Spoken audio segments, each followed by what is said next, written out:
Hi, I am Michael Bean, and this is your lesson for myfreeactingclass.com for Wednesday, October the 28th.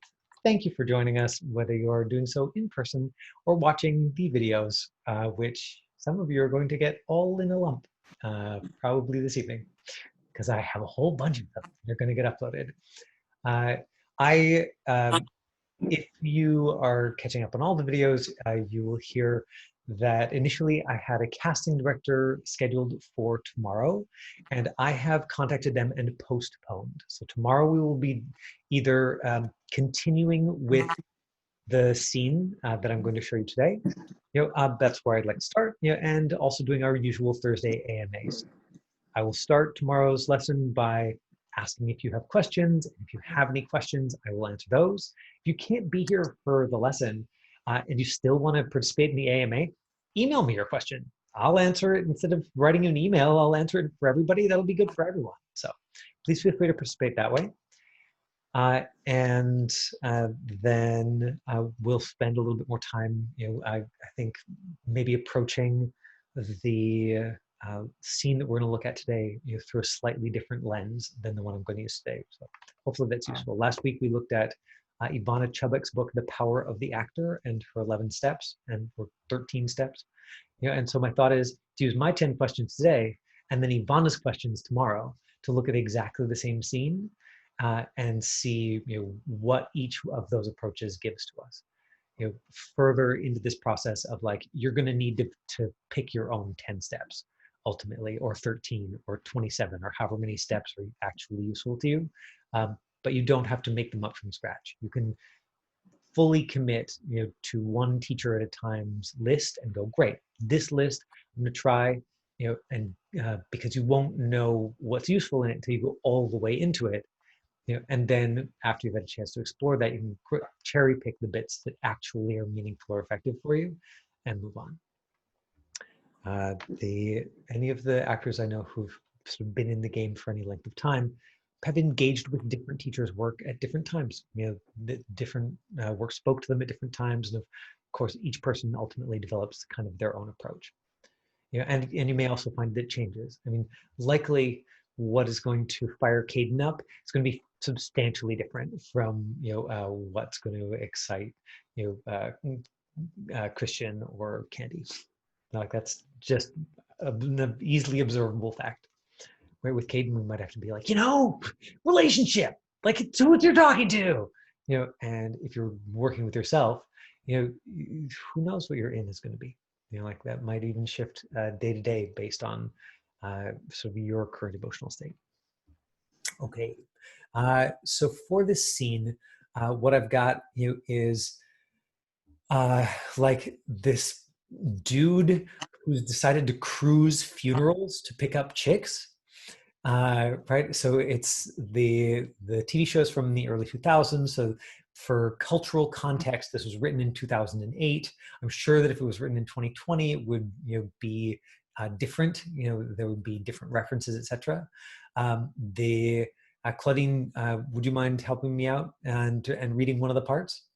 Yeah, that's fine. And so, Candy, we'll give you first choice. Do you want to be the crying girl at the funeral, or do you want to be the guy who is like hitting on her? Which one sounds like more fun? I kind of want to try the crying girl. Great. So Claudine gets to hit on you, and you get to be the crying girl.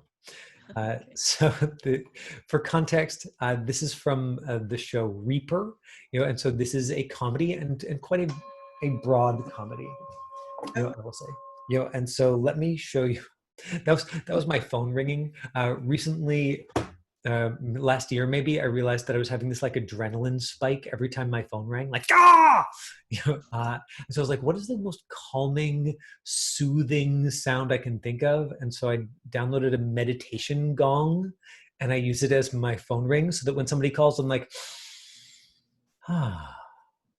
somebody's calling me. It makes me so happy. It's just silly little idiosyncratic Michael Bean fact. Let me show you Reaper, just so you have a sense of the style. Okay, so I know that sharing video on Zoom. It can sometimes get really patchy, so I'll just show you 21 seconds of it. This is the season 2 trailer, the sort of fast one that the CW put together. The CW network is the network where it's as much about pretty people as it is, about storytelling. Everything's slick and moves pretty fast. The 100, Flash, Arrow, are the kind of shows that are like CW shows currently. I think Motherland's a CW show that casts in Vancouver.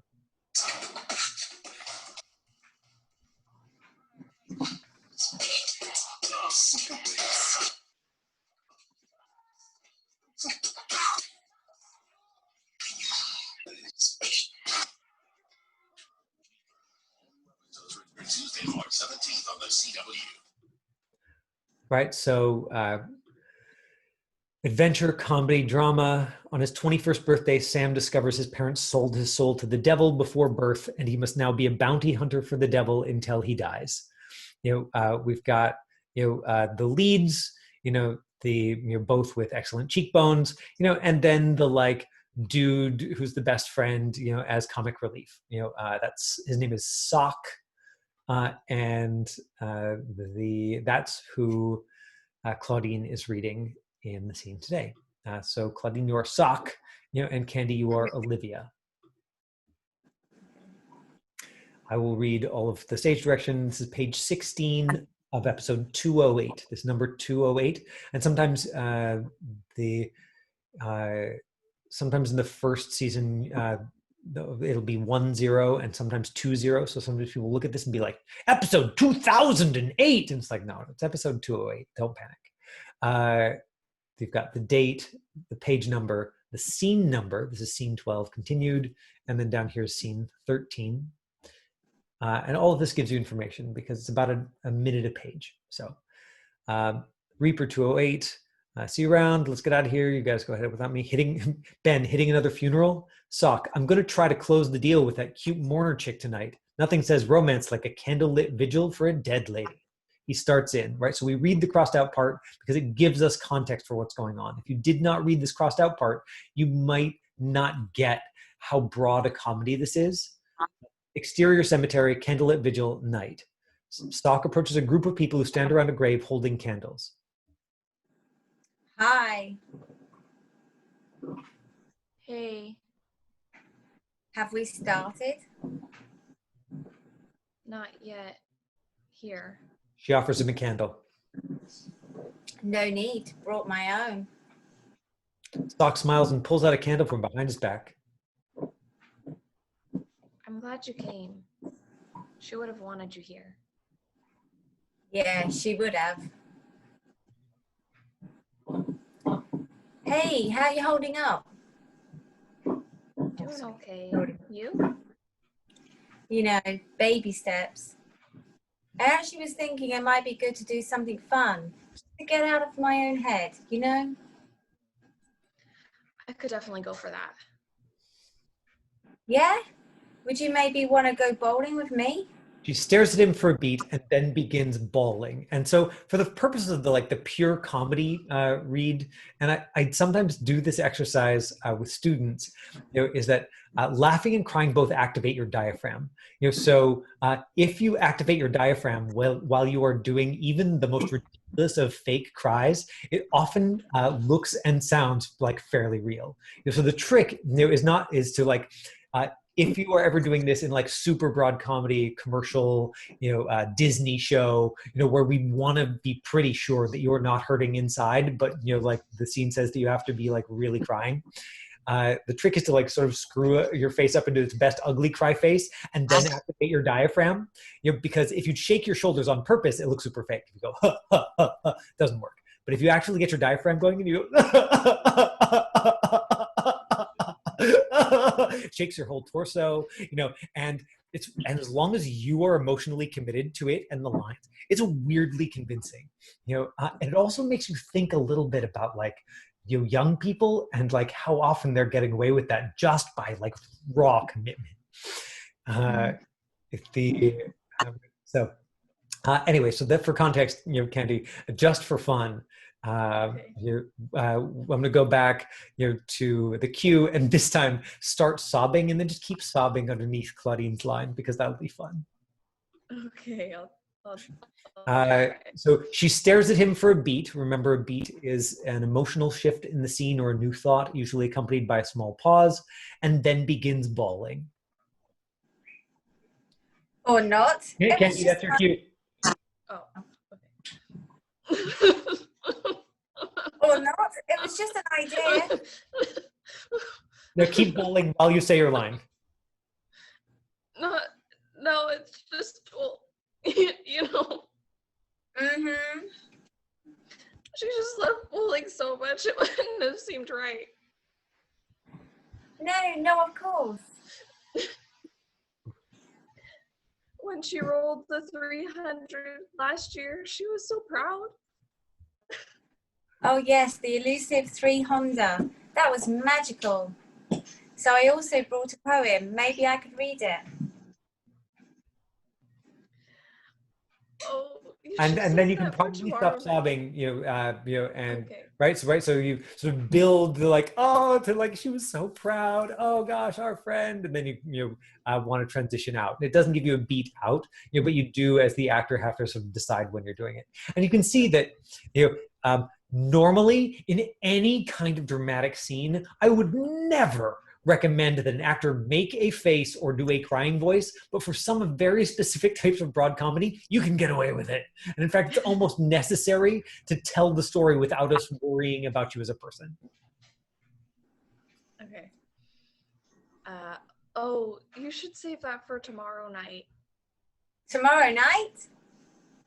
We're having a memorial service. Another one? Just so close. Just some close family and friends can share their stories and memories. You're coming, right? I don't know. Maybe we can go bowling after. What time does it start? Right, and so it's just setting up the characters for more disaster, right? Then this like jerk who's trying to pick up ladies, at funerals is going to get suckered into going to the like, close friends and family event, and outed there publicly as not knowing the person who's dead at all, and like he'll look like an idiot, but because he's been such a jerk, in this sort of funny way, watching bad things happen to him later will be hilarious, hopefully, because he's set himself up as like sort of so moral that when he gets hit by a bus at the end, we're like, ha ha ha! To use the Mean Girls example from yesterday. Yeah. So if we look at the 10 story questions, the style, here is CW comedy, plus drama and adventure. Right, it's a whole series, so there's more going on. There's drama and adventure. Top levels of comedy. Writer's story. Sad girl being hit on by dorky guy. My story. If I'm playing Olivia, writer Candy, how would you approach that? In a way that you'd be interested in telling that story if you're looking at it from Olivia's perspective. So I would think like, emotionally intense. Right, so what's Cares deeply. Yeah, right. And so it's something like remembering a friend. Yeah. Right, that it's really just like you at the funeral, or Sincere.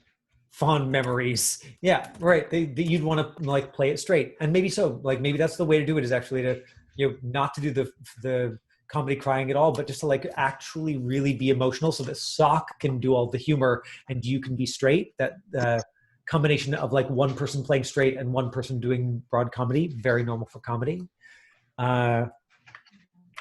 Right, the arc or the change, in the story. If for Olivia, I'm getting some feedback, so I'm going to mute both of you again. and so the arc or the change in the story, you can hit the space bar and chime in, or throw it in the chat window, whatever serves you. What would you say is the change from the beginning to the end for Olivia? Right? Because the tendency looking at the script, I think, is to see this sort of like her bursting in tears in the middle, as the change, so that it's kind of like neutral, and then a thing happens and it's neutral. And I think that we'll probably get a better story if we make some kind of decision about an arc to the scene. And so that's where, again, we have some agency, we have some creativity here in deciding, what is that arc to the scene.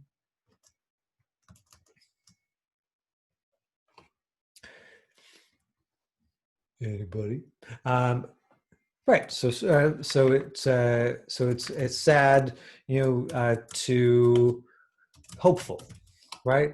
Sad, and then she has a good cry, and she bonds with this guy, and she feels hopeful, right? Like, and of course, and maybe that actually sets up the story as best possible. Like, if she really feels like more connected with him, then we drive Sock's sense of like hope that this crazy plan of his is going to work out, and we set him up for like an even bigger failure, in the next scene when he goes to their friends and family. Maybe, yeah, and so. Right, bonding, right? So that's descriptive words for Olivia, descriptive words for Sock. We could do those. I would say that this one in particular, descriptive words for him, it's going to be really important to describe him from Olivia's perspective.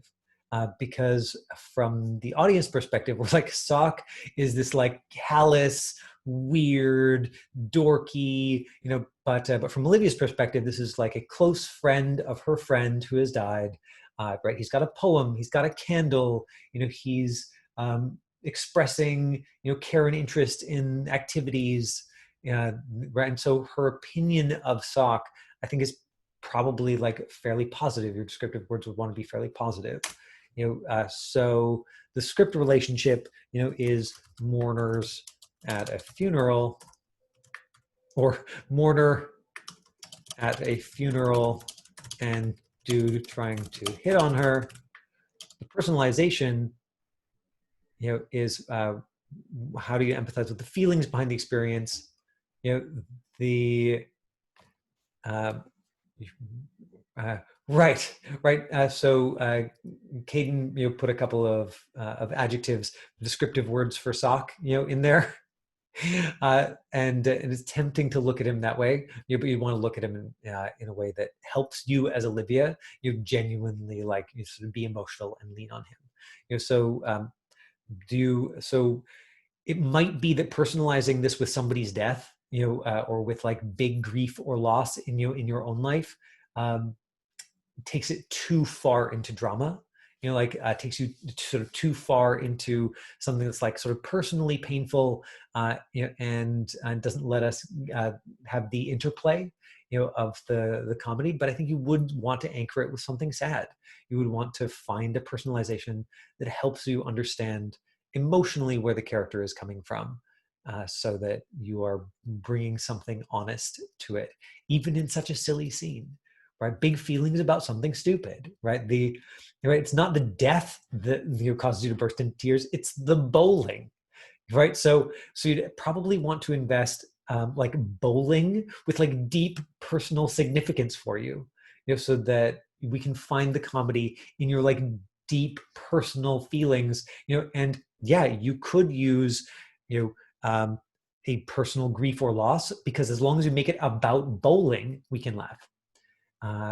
The you could also make this more about like the connection with the person. It's like, oh right, I notice like when I feel sad and my best friend comforts me and I feel better. Okay, yeah, it's going to be like that. We're going to go to that feeling of like, oh, just this feels so good to like have a cry and have somebody else like sort of be there and hold my hand. Oh yeah, it's that's the place, that's the feeling. I know where that lives. I know that that's sort of like, oh man, I just need to have a good cry feeling. It's like, it's right here, and I'm just going to focus on that. I'm going to bring that in. So maybe I personalize it like that. If I'm Olivia, what do I want?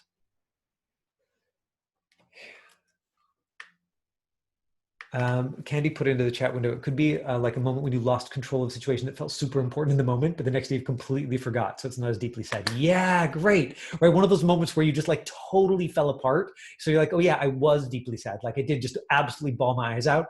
But then later, the next day, it was something that I was like, why was I so upset about that? That really wasn't that big a deal.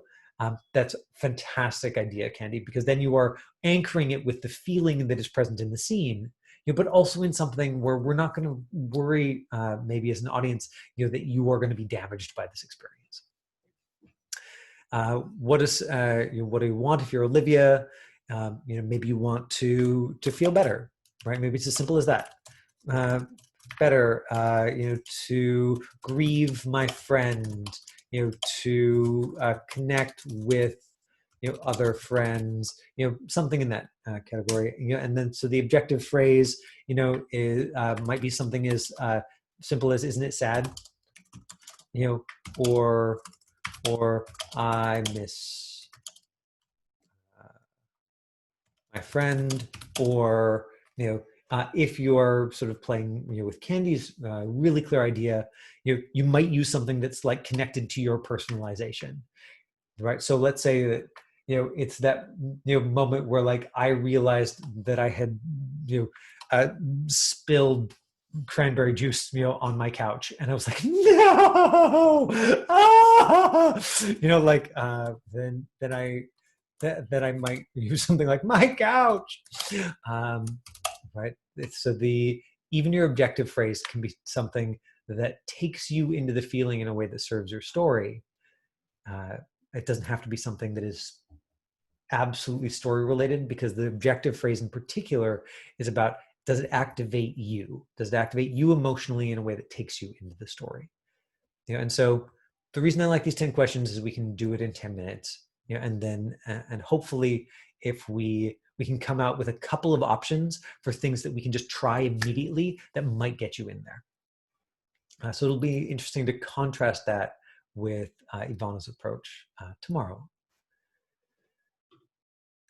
Was that helpful and interesting in some ways? Candy, thank you for your input on that one. So again, Zoom makes video sharing very difficult, but let's look at this scene from this episode. And it makes me think that what I should do is sort of try and download episodes so that I have in like better resolution, because that would be a fun way to end some of these story segments, is to go and then look what they did on set. Because very often it looks like it's going to require a lot of heavy lifting on the page, but then when you see it, the emotion is in large part set by the lighting, the way it's set up. Like I think half the scene might be cut out, right? They might cut away and cut back. Like there are so many different places here where they can use filmmaking to tell the emotionality of the story. The audition, the actor gets a chance to play, but when they're actually making the project, you don't have to do all the heavy lifting yourself.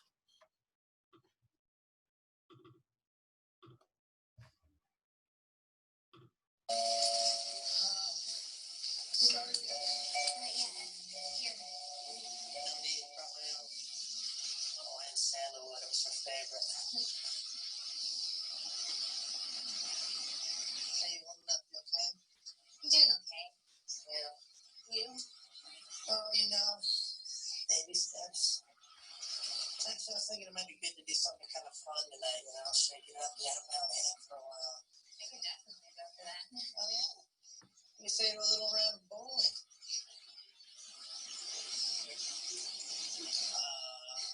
Or not. Just an idea. Leisure activity. No, it's not that. It's just, she just loved bowling so much. It didn't really seem right. Of course, bowling. I know. What an idiot. I'm sorry. I can't believe I forgot that. When she rolled that 300 last year, she was so proud. Right. So what looks on the page, what does it say? Like she's bawling, in the actual film was like a moment where she drops her eyes and there's like a, and that's it. That's all they did. Right? So again, one step of like removing the pressure. If you, as the actor, tell the story that allows the other character, and the audience to believe that you're having that emotional experience, as long as, with the caveat, as long as it is sort of believable, within the context of that style, what you are actually feeling. Of course, as the artist, you're like, yeah, I want to feel all the feels. Yeah, that's what you want, but I would say that serving the story first is probably your best bet. Okay, come back tomorrow with your Ask Me Anything questions, and then we'll use Ivana's The Power of the Actor approach, which is all about pain. Find the pain and make it all about the pain, to approach the script and see what that does to us. Thanks for making time to show up, and we will see you again. Bye, everybody. Thank you. Bye.